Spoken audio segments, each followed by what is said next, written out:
இன்னைக்கு வீடியோல XRP, HBAR அப்புறம் ஆல்கோ இதெல்லாம் ஏன் பம்ப் ஆகுது? இதோட எண்ட் கேம் என்ன? எதனால பம்ப் ஆகுது? இது எப்படி நம்ம வந்து ப்ராஃபிட் பண்றது? இதெல்லாமும் பார்க்க போறோம். ப்ளஸ் வந்து நம்ம BTCயோட மார்க்கெட் மூவ்மெண்ட், இன்னைக்கு மார்க்கெட் அப்டேட் எப்படி இருக்கு? இன்னைக்கு, நாளைக்கெல்லாம் வந்து எப்படி வந்து மோஸ்ட்டா வந்து பிரைஸ் மூவ்மெண்ட் இருக்கும்? இதெல்லாமே டிஸ்கஸ் பண்ணலாம். வாங்க வீடியோக்குள்ள போலாம்.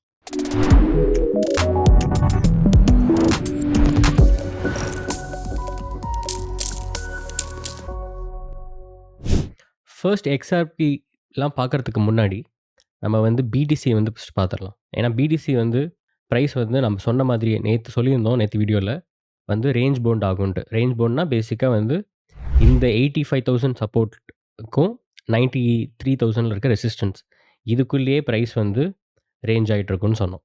ஸோ அப்படிதான் போயிட்டுருக்கு. பட் ஆனா பாசிபிள் இங்க வந்து 100K டச் பண்றதுக்கு வாய்ப்பு இருக்கு. இந்த 93 பிரேக் பண்றதுக்கு வாய்ப்பு இருக்குன்னு சொல்லியிருந்தேன்.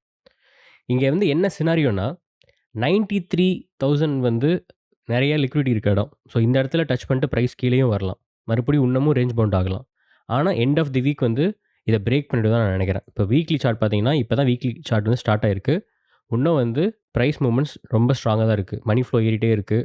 ஓகேங்களா? வேவ் ட்ரெண்டுமே இன்னும் வந்து ஒரு டாப் வந்து ஆகல.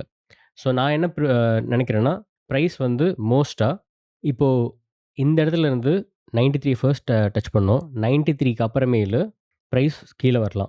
கீழ வந்தா 87,000 வரைக்கும் சப்போர்ட் இருக்கு. ப்ராப்பர் ஸ்ட்ராங் சப்போர்ட் இருக்கு. அதோட மேஜர் சப்போர்ட் வந்து 85.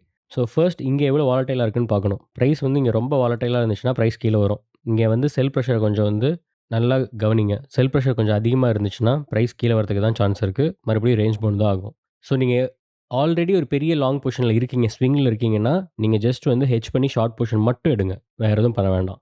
திருப்பி அந்த லாங்க க்ளோஸ் பண்ணி என்ட்ரி மிஸ் பண்ணிடாதீங்க. பட் நான் வந்து நவம்பர் எண்டுக்குள்ள பிரைஸ் வந்து கீழ வரும்னு தான் நெனைக்கிறேன். அது ப்ராபப்ளி இந்த வீக்கே கூட நடக்கலாம். பட் இந்த வீக் நடக்கணும்னா கூட பிரைஸ் மேல போயிட்டு தான் வந்து கீழ வரும். ஸோ இந்த இடத்துல இருந்தே பிரைஸ் கீழ வரதுக்கு சான்ஸ் ரொம்ப ரொம்ப கம்மி. ஸோ இது வந்து பிரேக் ஆயிட்டு அதுக்கப்புறமேலு வீக்லி க்ளோஸ் ஆகும்போது, இங்க ஒரு விக்கோட அந்த கேண்டில் க்ளோஸ் ஆச்சுன்னா, தென் நாம நெனைக்கிற மாதிரியே இந்த எண்ட் ஆஃப் த மந்த்க்குள்ள பிரைஸ் வந்து 85 கீழ CME கேப் வந்து வருமாங்கிறது கொஞ்சம் டவுட் தான். பட் வந்துச்சுன்னா கண்டிப்பா CME கேப் நீங்க வந்து 85 பிரேக் பண்ணிட்டு வந்துச்சுனாவே, இந்த CME கேப் வந்து ஃபில் பண்ணிட்டு போயிருது. 77 வரைக்கும் இருக்கு. பட் இருந்தாலும் லிக்விடிட்டி வந்து 75 வரைக்குமே இருக்கு. அந்த 75 இதுக்குள்ள வந்துச்சுன்னா, ஒரு விக் வந்து 75,000 கிட்ட ரீச் ஆயிட்டு தான் பிரைஸ் மறுபடியும் மேல பம்ப் ஆகும். ஸோ அதையும் மைண்ட்ல வச்சுக்கோங்க. ஸோ இன்னைக்கு ட்ரேட் எடுக்கிறவங்க மோஸ்ட்டா வந்து லாங் பொசிஷன் ஆல்ரெடி இருந்துச்சுன்னா, நீங்க வந்து அத க்ளோஸ் பண்ண வேணாம். ஜஸ்ட் 93 ரேஞ்சுக்கு ரீச் ஆகும்போது, நீங்க ஷார்ட் பொசிஷன் எடுங்க. ஹெட்ஜ் பண்ணுங்க. அதுவும் வாலட்டிலிட்டி பார்த்துட்டு தான். ரொம்ப வாலடைலா இருந்தா வேண்டாம். அங்க அதிக செல் பிரஷர் இருந்தா, நீங்க ஷார்ட் பண்ணலாம். நீங்க அதுக்கு வந்து லோவர் டைம் ஃப்ரேம்ல போயிட்டு, எப்படிலாம் வந்து பிரைஸ் ஆக்ஷன் ஒரு ஒரு கேண்டில் இப்போ நான் 1 ஹவர்ல இருக்கேன்னு வச்சுக்கோங்க. இந்த 1 ஹவர்ல பிரைஸ் வந்து கரெக்ட்டா 93 இந்த ரேஞ்ச் ரீச் ஆகும்போது, எப்படி பிஹேவ் பண்ணுதுன்னு பாருங்க பிரைஸ் ஆக்ஷன். அதாவது இப்போ வந்து கேண்டில் வந்து ஒரு ப்ளூ கேண்டில் டக்குன்னு மேல போயிட்டு உடனே கீழ வந்து க்ளோஸ் ஆகலாம் அங்க. நீங்க இன்னும் லோவர்ல போனீங்கன்னா, ஒரு ஒரு சின்ன கேண்டிலுமே பார்க்கலாம். எவ்வளோ பிரஷர் இருக்குன்னு. பட் ஆனா ரொம்ப 5 மினிட்ஸ் அப்படிலாம் போயிட்டீங்கன்னா, உங்களுக்கு தான் பிரஷர் பில்ட் ஆகும். ஏன்னா வந்து அதில வந்து நம்ம கன்க்ளூசிவா வந்து இதுதான் நடக்க போதுன்னு சொல்ல முடியாது. அட்லீஸ்ட் ஒரு 1 ஹவர்லயாச்சும் நம்ம பார்க்கணும். ஸோ அதையும் மைண்ட்ல வச்சுட்டு பாருங்க. 93னா எக்ஸாக்ட்டா 93 மனசுல வச்சுக்காதீங்க. நான் ஒரு 93 த்ரூ 300, 93,400 அந்த மாரி ஒரு ரேஞ்ச் வச்சுக்கோங்க. ஏன்னா லாஸ்ட்டா போன ஹை பார்த்தீங்கன்னா, அத கரெக்ட்டா ஃபிக்ஸ் பண்ணிக்கிறேன். 93,290 அங்க தான் போயிருக்கு. ஸோ 93,400 போனாலுமே 500, 600 போனாலுமே நீங்க வந்து பிரைஸ் மேல டக்குன்னு போயிடும்னு நெனைக்காதீங்க. கண்டிப்பா அங்க இருந்து கூட பிரைஸ் வந்து கீழ வந்து க்ளோஸ் ஆகலாம். ஜஸ்ட் ஒரு கேண்டில் கன்ஃபர்மேஷன் ஹையர் கேண்டில் கன்ஃபர்மேஷனுக்கு வெயிட் பண்ணுங்க. 1 ஹாரோ, 4 ஹாரோ இந்த மாரி இதில வெயிட் பண்ணிட்டு அப்புறமேல் எடுங்க. அதே மாதிரி RSI நீங்க யூஸ் பண்ணீங்கன்னா, அது எவ்வளோ ஓவர் பாட்ல இருக்கு. அந்த ரேஞ்சும் மைண்ட்ல வச்சுட்டு பார்த்துட்டு அந்த டைம் ஃப்ரேம்ல அப்புறமேலு ஷார்ட் பொசிஷன் எடுங்க. இப்போ வந்து ஏன் XRP இந்த மாரி காயின் எல்லாமே பம்ப் ஆகுது? XRP, HBAR அதுக்கப்புறமேலு வந்து ஆல்கோ இது எல்லாமே பம்ப் ஆகுது. நீங்க ரீசென்ட் டைம்ல பார்த்துக்கலாம். இதெல்லாம் ரொம்ப ஓல்ட் காயின். இதெல்லாம் வந்து போன புல் சைக்கிள்ல வந்து பெருசா பெர்ஃபார்மே பண்ணல. நீங்க போன புல் ரன்லாம் பார்த்தீங்கன்னா, இது வந்து இதோட மார்க்கெட் கேப் ஃபர்ஸ்ட்டு இதோட மார்க்கெட் கேப் ரொம்ப அதிகம் ஆல்ரெடி. சரிங்களா? இது வந்து எல்லா காயினோடையும் ரொம்ப கம்மி ரிட்டர்ன்ஸ் தான் போன டைம் குடுத்துச்சு. நீங்க இதில வந்து இன்வெஸ்ட் பண்ணியிருந்தீங்கன்னா, போன புல் சைக்கிள்ல உங்களுக்கு தெரியும். அதே மாரி நடுவுலயுமே எந்த பெர்ஃபார்மன்ஸுமே இல்ல. இது ஏன் மோஸ்ட்டா நடக்குதுன்னா, இதோட அட்வான்ஸ்டான பிளாக் செயின் ப்ராஜெக்ட்ஸ் எல்லாமே வந்துருச்சு. பட் இதில இருக்க அட்வான்டேஜ் என்ன? இந்த 3 ப்ராஜெக்ட்ஸ் இருக்க அட்வான்டேஜ் என்னன்னா, இது எல்லாமே பேங்கிங் கம்ப்ளையன்ஸ்க்கு ஏத்த மாரி, அதாவது பேங்க் கூட இன்டகிரேட் பண்ற மாரி ஒரு கம்ப்ளையன்ஸ் இருக்கு. அது பேர் வந்து ISO 20022 ஓகேங்களா? அந்த கம்ப்ளையன்ஸ் ஸ்டாண்டர்ட்ல வந்து இருக்கிறதுனால, அந்த சென்ட்ரல் பேங்கோட அந்த இன்டகிரேஷன் ஸ்டாண்டர்டுக்கு வந்து இதெல்லாம் ப்ராப்பரா இதா இருக்கு. ஸோ, இதனால என்ன ஸ்பெகுலேஷன் இருக்குன்னா, நீங்க வந்து ரிசர்வ் கரன்சி ஸ்டேட்டஸ் கூட இது வரதுக்கு ஏன்னா பிட்காயினுக்கு அப்புறமேல் வேற ஏதாவது கரன்சி வரும்னா, இந்த கரன்சி வரதுக்கு ஏன்னா அதெல்லாம் கம்ப்ளையன்ட்டா இருக்குல்ல பேங்க்ஸோட. ஸோ, அது வரதுக்கு வாய்ப்பு இருக்குன்னு ஒரு ஸ்பெகுலேஷன் இருக்கு 1. நெக்ஸ்ட் வந்து எக்ஸ்ஆர்பியோட இடிஎஃப் வருது. ஓகேங்களா? பட் ஆனா நான் ஒண்ணு சொல்றேன். எக்ஸ்ஆர்பி இடிஎஃப் மட்டும் தான் வந்துச்சுன்னு கிடையாது. நீங்க வந்து ஈத்தேரியமோட இடிஎஃப் கூட தான் வந்துச்சு. Ethereum ETF, bitcoin ETF approve ஆனதுக்கு அப்புறமேல் இருந்தே இருக்கு. பட் ஆனாலுமே ஈத்தேரியம் நாம நெனச்ச மாரி பெர்ஃபார்ம் பண்ணல. ஆமா, எல்லா காயினும் மேல போன மாரி இது போயிருக்கு. பட் ஆனா உங்களுக்கு வந்து அந்த ஒரு சிக்னிஃபிகன்ட்டான ப்ரீவியஸ் ஹை கூட அது பிரேக் பண்ணல. ஸோ பாயிண்ட் என்னன்னா, ஈவன் இந்த சென்ட்ரல் பேங்கோட கேட்டலிஸ்ட்லாம் இருந்தாலுமே, பிரைஸ் வந்து ரொம்ப அதிகமாலாம் போகாது. கண்டிப்பா மேல போகும். ஒரு 2x, 3x போகலாம் மேக்ஸிமம் இந்த காயின் எல்லாமே. இந்த புல் ரன்ல. பெருசா எக்ஸ்பெக்ட் பண்ணாதீங்கன்னு தான் நான் சொல்றேன். அதே மாதிரி மெயின் ரீசன் இந்த மாரி இந்த 3 காயின் வந்து போறதுக்கு காரணம் வந்து, இதுக்கு இருக்க அந்த கல்ட் ஃபாலோயிங் தான். அதாவது நீங்க எக்ஸ்ஆர்பிக்கு மட்டும் எவ்ளோ ஃபாலோவர்ஸ் இருக்காங்கன்னு பார்த்தீங்கன்னா, ரொம்ப அதிக பேர் இருப்பாங்க. அதிக ஹோல்டர்ஸ் இருப்பாங்க. ஏன்னா, ப்ரீவியஸ் புல் ரன்லேருந்து ஹோல்ட் பண்றவங்க நெறைய பேர் இருக்காங்க. எந்த எக்ஸ்பெக்டேஷன்லாம் இது வந்து போன புல் ரன்ல வந்து ஒரு 10x ஆச்சும் போகும்னு நெனச்சு நெறைய பேர் ஹோல்ட் பண்ணியிருப்பாங்க. பட் ஆனா பார்த்தீங்கன்னா, ஜஸ்ட் ஒரு 2, 3x மட்டும் போயிட்டு பிரைஸ் கீழ வந்துருச்சு. இன்னும் மேல போகும்னு நெனச்சுட்டு ஹோல்ட் பண்ணவங்க, இன்னுமே அத ஹோல்ட் பண்ணிட்டு இருக்காங்க. நான் ஜஸ்ட் வந்து உங்களுக்கு இதோட மார்க்கெட் கேப் பத்தி ஃபர்ஸ்ட் சொல்றேன். இப்போ எக்ஸ்ஆர்பில வந்து இங்க பாருங்க. நான் காயின் மார்க்கெட் கேப்ல இருக்கேன். இந்த ரைட் சைட் டாப் கார்னர்ல பார்த்தீங்கன்னா, எக்ஸ்ஆர்பியோட ஃபாலோவர்ஸ் மட்டும் பாருங்க. ஜஸ்ட் காயின் மார்க்கெட் கேப்ல மட்டும். அதுக்காக நீங்க பேசிக்கா வந்து சைன் அப் பண்ணி, லாகின் பண்ணி இத ஃபாலோ கிளிக் பண்ணா மட்டும் தான் அந்த ஃபாலோவர்ஸ் இருப்பாங்க. ஆல்மோஸ்ட் 1 மில்லியன் இருக்காங்க எக்ஸ்ஆர்பிக்கு. ஸோ இந்த மாரி ஒரு கல்ட் ஃபாலோயிங் இருக்கிறது தான் மெயின் ரீசன். ஓகேங்களா? அது இல்லாம ஒரு இவ்வளோ நாள் வந்து பிரைஸ் பம்பே ஆகாதனால, இந்த நியூஸ்லாம் வந்து இதுக்கு வந்து சாதகமா வந்து பிரைஸ் மேல போகுது. ஜஸ்ட் மார்க்கெட் கேப்பையும் ஒரு நிமிஷம் பாருங்க. 63 பில்லியன் இருக்கு. ஓகேங்களா? இன்னும் எந்த பெரிய பேங்கோடயும் இன்டகிரேஷன் இந்த ஒர்க்லாம் ஸ்டார்ட் ஆகல. ஜஸ்ட் இந்த எஸ்இசி இஷ்யூ மட்டும் இப்ப சால்வ் ஆகுது. ஓகேங்களா? அதுவுமே வந்து அதோட சேர்மன் ப்ராப்பரா ஸ்டெப் டவுன் ஆனதுக்கு அப்புறமேலு, அடுத்த எஸ்இசி சேர்மன் யார அப்பாயிண்ட் பண்றாங்கங்கிறதும் ஒரு கேட்டலிஸ்ட் இதுல. அது வந்து கிரிப்டோவா இருந்தா பம்ப் ஆகும். இல்லைன்னா டம்ப் தான் ஆகும். அதுக்கப்புறம் இன்னொரு முக்கியமான விஷயத்த சொல்லி இதுல இந்த எக்ஸ்ஆர்பிய முடிச்சுக்கிறேன். இதோட சப்ளை வந்து 100 பில்லியன். ஓகேங்களா? இதுல 40% ஆஃப் த சப்ளை வந்து இதோட ஃபவுண்டிங் டீம் தான் ஹோல்ட் பண்றாங்க. கண்டிப்பா இது ஒரு $3, $4 போகுதுன்னா டம்ப் பண்ணிடுவாங்க. அத மைண்ட்ல வச்சுக்கோங்க. $3 ப்ராப்பரா போகும்னு நெனைக்கிறேன். பட் போச்சுன்னா, மேசிவா டம்ப் அடிப்பாங்க. ஒரே நாள்ல வந்து திருப்பி $1 வரதெல்லாம் ஒரு நாள்ல நடக்கும். $1, $1 கீழலாம் ஒரு நாள்ல நடக்கும். இதே தான் வந்து இப்ப வந்து ஆல்கோராண்ட் அப்புறமேலு வந்து ஹெஷ்பார் பார்த்தீங்கன்னா, இதுவும் சிமிலர் கேஸ் தான். பட் ஆனா இதோட இது வந்து ஒரு ப்ராபப்லி ஒரு 2x அதிகமா போலாம். ஒரு 5 மடங்கு போலான்னு வச்சுக்கோங்களேன்.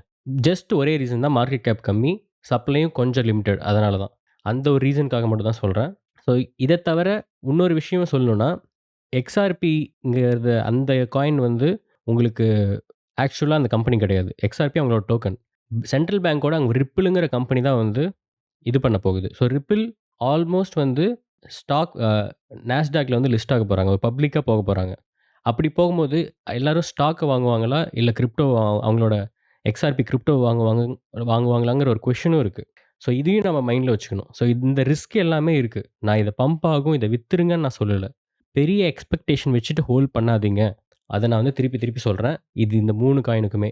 இத விட பெட்டர் காயின் சுவி, சொலானா இதுக்கெல்லாம் நான் வந்து ப்ரமோட் பண்றேன்னு நெனைக்காதீங்க. ஆக்சுவல் ரியாலிட்டி அதான். இப்ப சார்ட்ஸையும் பார்த்துரலாம். இப்ப எக்ஸ்ஆர்பி பார்த்தீங்கன்னா, ரீசென்ட்டா சடனா ஒரு 100x போச்சு. சாரி 100% பம்ப் ஆச்சு. ஸோ அப்படி பேசிக்கா வந்து டபுள் த பிரைஸ் போச்சு. இப்ப பிரைஸ் என்ன ஆகும்னா, ப்ராபப்லி இந்த சப்போர்ட் ரீஜியனுக்கு வரலாம். அதாவது ஒரு 95 0.95 அந்த ரேஞ்சுக்கு பிரைஸ் வந்து டிப் ஆகலாம். அந்த இடத்துல நீங்க என்ட்ரி குடுக்கலாம். இந்த ஹைப்ல போய் மாட்டிக்காதீங்க. பிரைஸ டக்குன்னு பம்ப் ஆகுதுன்னு வாங்காதீங்க. எந்த காயினுமே அப்படி வாங்காதீங்க. ஒரு ரீடெஸ்ட் வரும். கண்டிப்பா எல்லாமே இருக்கும். அந்த டைம்ல வாங்குங்க. ஓகேங்களா? இன்னொரு விஷயம், இந்த நரேட்டிவ்க்கு ஆசைப்பட்டு புதுசா இன்வெஸ்ட் பண்றவங்களுக்கு சொல்றேன். ஆல்ரெடி ஹோல்ட் பண்றவங்களுக்கு சொல்லல. இதுக்கு ஆசைப்பட்டு நீங்க வந்து 10x, 20x போற காயின மிஸ் பண்ணிடாதீங்க. இந்த காயின் அது எக்ஸ்ஆர்பி அப்படிலாம் பெர்ஃபார்ம் பண்ணாது. கேரண்டியா நான் சொல்றேன். இப்ப அதே மாதிரி நான் ஜஸ்ட் வந்து நெக்ஸ்ட் ரீடெஸ்ட்க்கு அதெல்லாம் சொல்லிடுறேன். ஹெச் பார் பார்த்தீங்கன்னா, அதோட நெக்ஸ்ட் பெ ஸ்ட்ராங் சப்போர்ட் வந்து $0.1 இப்ப $0.4 ஒரு 40% பிரீமியம்ல இருக்கு. ஓகேங்களா? பிரைஸ் கீழ வரலாம். இந்த ரேஞ்ச் வரைக்கும் வரலாம். இதெல்லாம் எப்ப நடக்கும்னா, பிட்காயினோட புல் பேக் நான் சொல்லியிருக்கேன்ல ஒரு 10% வரும்னு போன நேத்து வீடியோல சொன்னேன். அதெல்லாம் நடக்கும்போது நடக்கும். அதே தான் வந்து ஆல்கோக்கும். இது வந்து ஃபர்ஸ்ட் வந்து 0.18 அந்த ரேஞ்சுக்கு வந்து வரலாம். இந்த ரேஞ்சுக்கு வரலாம். பட் வொர்ஸ்ட் கேஸ் அந்த டம்ப் பெருசா இருக்குன்னு தான் நான் நெனைக்கிறேன். அந்த டைம்ல வந்து பிரைஸ் வந்து 0.16 வரைக்கும் வரலாம். ஸோ எதிலயுமே வந்து சடனா பம்ப் ஆகுதுன்னு வாங்காதீங்க. வெயிட் பண்ணி வாங்குங்க. ஓகேங்களா? இதுதான் இந்த காயின பத்தி நான் சொல்லிக்கிறது. ஏன்னா நெறைய பேர் வந்து கேட்குறீங்க. எக்ஸ்ஆர்பி எப்படி பெர்ஃபார்ம் பண்ணணும்? ஹெச்பார் எப்படி பெர்ஃபார்ம் பண்ணணும்? இப்படி போயிருக்கு, அப்படி போயிருக்கு. இதுக்கு பின்னாடி இருக்க விஷயத்த நான் சொல்றேன். ஓகேங்களா? டெக்னிக்கல் உங்களுக்கு எல்லா காயின் மாரியும் நீங்க பார்த்து ட்ரேட் பண்ணலாம். பட் ஆனா, இதுக்கு பின்னாடி இருக்க ஃபண்டமெண்டல் இதுதான். இந்த ஹைப்புக்கு பின்னாடி இருக்கிறது இந்த ஒரு விஷயம் மட்டும் தான். ஸோ, அத மைண்ட்ல வச்சுட்டு நீங்க வந்து இன்வெஸ்ட் பண்ணுங்க. நெக்ஸ்ட் வந்து ஈத்தேரியம். ஈத்தேரியம் ஆக்சுவலா நான் வந்து ஸ்விங் வந்து இங்கேருந்து பண்ணலான்னு சொல்லியிருந்தேன். ஆக்சுவலா இங்கேருந்து என்ட்ரி எடுத்தீங்கன்னா நல்ல ப்ராஃபிட் தான். பட் ஆனா, ரொம்ப எக்ஸ்பெக்ட் பண்ண அளவுக்கு பை பிரஷர் இல்ல. கொஞ்சம் டிசப்பாயிண்டிங்கா தான் இருக்கு. பட் ஆனா, இதுக்கு பின்னாடி இருக்க ஒரு ஃபண்டமெண்டல் ரீசன் என்னன்னு பார்த்தீங்கன்னா, ஈத்தேரியமோட 3 மடங்கு பிளாக் செயின் ஆக்டிவிட்டீஸ் சொலானால இருக்கு. நான் அப்படியே இப்ப சொலானாவ காட்டுறேன். ஓகேங்களா? சொலானா வந்து எப்படி பெர்ஃபார்ம் பண்ணியிருக்குன்னு மட்டும் பாருங்க. சொலானாவோட டெய்லி நான் போடுறேன். எப்படி பெர்ஃபார்ம் பண்ணுதுன்னு பாருங்க. கண்டிப்பா ஒரு புல் பேக் இருக்கும். ஆனா எப்ப இருக்கும்னா, இதோட ஆல் டைம் ஹை வந்து $260 சம்திங் நெனைக்கிறேன். அட்லீஸ்ட் அங்க ரீச் ஆயி பிரேக் பண்ணிட்டு தான் கீழ வரும்னு நான் நெனைக்கிறேன் பெர்சனலா. ஸோ அது மட்டும் சொலானா இதுல வந்து இது பண்ணிக்கோங்க. ஸோ லாங் இப்ப வந்து பார்த்தா பிரைஸ் வந்து கொஞ்சம் செல் பிரஷர் இருக்க மாரி இருக்கும். பட் இந்த கேண்டில் எப்படி வேணா மாறலாம். எனக்கு தெரிஞ்சு பிரைஸ் வந்து மேல போயிட்டு அதோட புது ஹைய ஃபார்ம் பண்ணிட்டு தான் கீழ வரும்னு நெனைக்கிறேன். அதனால லாங் பொசிஷன் வச்சிருந்தா ஹோல்ட் பண்ணுங்க. ஓகேங்களா? அவசரப்படாதீங்க. ஈவன் இந்த ஃபேர் வேல்யூ கேப்ப பாருங்க. ப்ராப்பரா டச் பண்ணிட்டு எவ்வளோ பை பிரஷர் பிரைஸ் வந்து மேல தான் போகுது. இங்க ஒரு டர்புலன்ஸ் இருந்தாலுமே நெக்ஸ்ட் கேண்டில் வந்து எனக்கு தெரிஞ்சு மேல தான் போகும். இதோட ஆல் டைம் ஹை வந்து 264 சம்திங் நெனைக்கிறேன். அத பிரேக் பண்ணிட்டு ஒரு 270 ஆச்சும் போயிட்டு தான் பிரைஸ் கீழ வரும்னு நெனைக்கிறேன். ஸோ அத மைண்ட்ல வச்சுட்டு ட்ரேட் பண்ணுங்க. எக்ஸ்ஆர்பி ஷார்ட் பண்ணும்போது கொஞ்சம் ரிஸ்க் அதிகம். அத மைண்ட்ல வச்சுக்கோங்க. நெக்ஸ்ட் ஓவராலா ஆல்காயினோட டாமினன்ஸ்ன்னு சொல்லிடுறேன். கண்டிப்பா ஆல்காயினோட டாமினன்ஸ் வந்து கம்மியாகிற மாரி இருக்கு. பிட்காயினோட டாமினன்ஸ் வந்து ஒரு புல் பேக்கோட பிரைஸ் மேல வர மாரி இருக்கு. ஓகேங்களா? அதாவது டாமினன்ட் சொல்றேன். ஸோ இதுக்கு என்ன ரீசன்னா, பிட்காயின் இங்கேருந்து பயங்கரமா மேல போகுங்கிறது மட்டும் ரீசன் கிடையாது. அத விடுங்க. அது செகண்டரி தான். ஆக்சுவல் இது என்னன்னா, பிட்காயின் 10% கிராஷ் இது டாமினன்ஸ் தான். ஓகேங்களா? இது பிரைஸ் கிடையாது. அத மனசுல வச்சுக்கோங்க. டாமினன்ஸ்னா பிட்காயின் தனியா பாருங்க. மத்த காயின்லாம் எப்படி பிட்காயினுக்கு அகைன்ஸ்ட்டா பெர்ஃபார்ம் பண்ணுதுன்னு பாருங்க. மார்க்கெட்ல எதோட டாமினன்ஸ் அதிகமா இருக்குங்கிறது தான் இது. ஸோ பிட்காயினோடது மோஸ்ட்டா மேல போனா கூட பிரைஸ் ட்ராப் ஆகுறதுக்கு இதுக்கு சம்மந்தம் இல்ல. ஆல் காயின்ஸ் இத விட பயங்கரமா ட்ராப் ஆகுங்கிறது தான் அதுக்கு அர்த்தம். இப்ப பிட்காயின் வந்து ஒரு புல் பேக் 10% ஆகுதுன்னா, ஆல் காயின்ஸ் வந்து 30%, 20% ட்ராப் ஆகும். அதுவும் இந்த மாரி சொலானா, சுவிலாம் கூட ஒரு ஈக்குவலா ஒரு 15%, 20% கிராஷ் ஆனா கூட, நம்ப ரொம்ப மிட் கேப்ல இன்வெஸ்ட் பண்ணியிருப்போம்ல, அந்த மிட் கேப் காயின்ஸ் எல்லாமே பயங்கரமா கிராஷ் ஆகும். அதுதான் ஆக்சுவலா நீங்க வந்து உங்க போர்ட்ஃபோலியோ வந்து திருப்பி பில்ட் பண்ற டைம். காச திருப்பி போட்டு வாங்குற டைம். அது அப்படியே கீழ போயிட்டுருக்குன்னு அப்ப மைண்ட்ல தோணும். அத மட்டும் பண்ணாதீங்க. மோஸ்ட்டா அந்த இடத்துல இருந்து தான் பிரைஸ் வந்து உங்களுக்கு வந்து மேல போகும். அதுதான் பாட்டமா இருக்கும். இந்த புல் ரன்லயே. அந்த இடத்துல வாங்குனீங்கன்னா, நீங்க நல்ல ப்ராஃபிட் பார்க்கலாம். அது மோஸ்ட்டா எப்ப நடக்கும்னா, பிட்காயின் சார்ட் படி நான் நெனைக்கிறது, இந்த வீக்லி கேண்டில் இதுக்கு மேல க்ளோஸ் ஆகும்.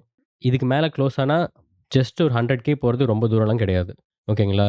ஆனா அந்த 100K தொட்டுட்டு விக் தான் ஃபார்ம் ஆகும்னு நான் நெனைக்கிறேன். ஒரு பயங்கரமான வீக்ல க்ளோஸ் ஆகும். அப்புறமேல் பிரைஸ் வந்து ஒரு 10% புல் பேக் இருக்கும். இந்த 85 ஸ்ட்ராங்கா ஹோல்ட் பண்ணுது. இங்கேருந்தே கிராஷ் ஆச்சுன்னா, சிஎம்இ கேப். இப்படி தான் போகும். இத மட்டும் மைண்ட்ல வச்சுட்டு ட்ரேட் பண்ணுங்க. இந்த புல் பேக்ல நீங்க பார்க்க வேண்டியது ஏன்னா எல்லாருமே பிட்காயின்ல இன்வெஸ்ட் பண்ணல. எனக்கு 100% தெரியும். நெறையா காமன் பீப்பிள் பிட்காயின்ல இன்வெஸ்ட் பண்ணதே கிடையாது. ரொம்ப ரொம்ப கம்மி. ப்ராபப்லி நீங்க வந்து ஒரு 2017 அந்த இடத்துல புல் ரன்லேருந்து இருக்கீங்கன்னா, நீங்க ஆல்மோஸ்ட் ஒரு 2, 3 பிட்காயின்ஸ் கூட ஹோல்ட் பண்ணலாம். பட் ஆனா மத்தவங்க யாருமே வந்து ஹோல்ட் பண்ணல. எல்லாம் ஃபர்ஸ்ட்டு எதுக்கு 0.02 வாங்கணுன்ட்டே வாங்கல. அந்த காச நம்ம வேற எதுலயா போடலாம். ரிட்டர்ன்ஸ் பயங்கரமா வரும்னு நெனைக்கிறீங்க. ஆக்சுவலா அது தப்பு. பிட்காயினுக்கு ஈக்குவலா தான் ஆவரேஜா பார்த்தீங்கன்னா, பிட்காயின் தான் நல்லா பெர்ஃபார்ம் பண்ணும். எப்படி வந்து நிஃப்டி 50யோட பெர்ஃபார்மன்ஸ் வந்து ஓவராலா ஒரு இன்வெஸ்ட்மென்ட் பிரேக் பண்றது இல்லையோ லாங் டெர்ம்ல, அந்த மாரி பிட்காயினோட ரிட்டர்ன்ஸ வந்து எந்த காயின்ல போட்டாலும் அவ்வளோ ஜஸ்ட் நான் ஒரு ஆவரேஜா சொல்றேன். அதுக்குன்னு ஸ்பெசிஃபிக்கா ஒரு காயின பாயிண்ட் அவுட் பண்ண முடியாது. ஏன்னா சில காயின் 100x கூட போகும். ஸோ அத மைண்ட்ல வச்சுட்டு நீங்க வந்து பாருங்க. பிட்காயின் கிராஷ் ஆகும்போது ஆல் காயின்ஸ் ரொம்ப கிராஷ் ஆகும். இத தான் ஃபைனல் நோட்டா நான் சொல்ல விரும்புறேன். இது ப்ராபபிலி இப்போ ஒரு இன்னைக்கு டேட் வந்து 19த் இன்னொரு 10 டேஸ்க்குள்ள இதான் நான் நேத்து குரூப்லயும் போட்டிருந்தேன். ஒரு 10 டேஸ்க்குள்ள கண்டிப்பா 10% கிராஷ் ஆயிடும். அந்த கிராஷ்ன்னு சொல்லக்கூடாது. புல் பேக் தான். ஏன்னா ஒரு புல் ரன்ல 10% கீழ வருது. ரொம்ப சாதாரண விஷயம். 10-15% வந்தாலும் சந்தேகப்படுறதுக்கு இல்ல. அதெல்லாம் காமனா பிட்காயின் புல் ரன்ல நடக்கிறது. உங்களுக்கு தெரியலைன்னா, ஜஸ்ட் இதுக்கு ப்ரீவியஸ் இதெல்லாம் போய் பாருங்க. இப்ப இங்க ஒரு புல் பேக் இருக்குல்ல. இத கூட சும்மா பாருங்க. 29% புல் பேக். பார்க்கறதுக்கு சின்னதா தெரியுதுல்ல. நான் ஜூம் அவுட் பண்ணியிருக்கனால. பட் ஜூம் இன் பண்ணீங்கன்னா உங்களுக்கு தெரியும். இது வீக்லி சார்ட் தான். இது கூட வராதுன்னு நீங்க நினைக்கிறீங்களா? பிரைஸ் இப்படி மேல போயிட்டுருக்கு. ஓகேங்களா? இந்த ஒரு புல் பேக் கூட இருக்காதுன்னு நீங்க நினைக்கிறீங்களா? தாராளமா இருக்கும். இது வந்து நான் வந்து 29 கூட எக்ஸ்பெக்ட் பண்ணல. ஒரு ஆவரேஜா ஒரு 15ன்னு வச்சுக்கலாம். 15% புல் பேக் இருந்தா, ஆல் காயின்ஸ் 30% டம்ப் ஆகும். அதுவும் ஒரு கரெக்ஷன் தான். அந்த டைம்ல வாங்குங்க. இதோட சொல்லி இந்த வீடியோ முடிச்சுக்கிறேன். வேற ஏதாவது ஸ்பெசிஃபிக்கா வேணும்னா, நீங்க வந்து குரூப்ல கேளுங்க. நான் குரூப்ல வந்து அதோட சார்ட் டீட்டெயில்லாம் நான் ஷேர் பண்றேன்.